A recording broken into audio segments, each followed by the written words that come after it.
Lunch হোক বা dinner হোক, যে কোনো সময় কিন্তু এই ধরনের নতুন রেসিপি তোমরাও ট্রাই করতে পারো। তো একঘেয়ে সেই রুটি পরোটা ভাত খেতে আর ভালো লাগছে না, সত্যি কথা বলতে। তো মাঝে মাঝে নতুন রেসিপি ট্রাই না করার কী আছে, যেমন খেতে ভালো হবে বানাতেও ভালোই লাগবে।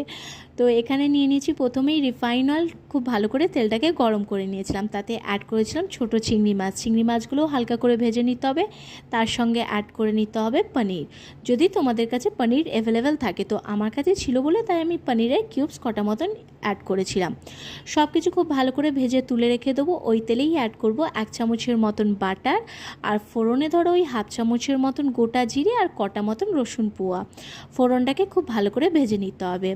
তো সত্যি কথা বলতে নতুন নতুন রেসিপি ট্রাই করতে ভালো লাগে, তোমাদের সঙ্গে শেয়ার করতে থাকি। তো তোমরা বলবে যে আমার রেসিপি, আমার ডেলি ব্লগ রুটিন তোমাদের কেমন লাগে।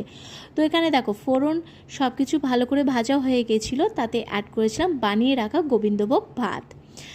ভাতটাকে প্রথমেই বানিয়ে নিয়েছিলাম, খুব ভালো করে ফ্যানটাকে ঝরিয়ে ঠান্ডা করে নিয়েছিলাম, তাতে অ্যাড করলাম। ভাতটাকে দিয়ে তেলের সঙ্গে খুব ভালো করে ভেজে নিতে হবে। তাতে অ্যাড করেছিলাম ওই স্বাদ অনুযায়ী নুন আর চিনি।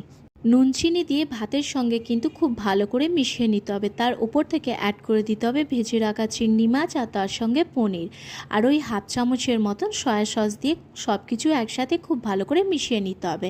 বাস রেডি আমাদের দোকানের মতন ফ্রায়েড রাইস। একবার হলেও তোমরা কিন্তু এভাবে বাড়িতে ট্রাই করতে পারো। গরম গরম ঝুরঝুরে জাস্ট দোকানের মতন ফ্রায়েড রাইস। আমি ট্রাই করেছিলাম গরম গরম চিকেন ড্রামস্টিকের সঙ্গে, অলরেডি আমি তোমাদের সঙ্গে শেয়ার করে দিয়েছি। চলো দেখা হবে নেক্সট একটি নতুন ব্লগ আর রেসিপি নিয়ে। ব্লগ প্যাসেট তুহিনার সঙ্গে আসি তাহলে।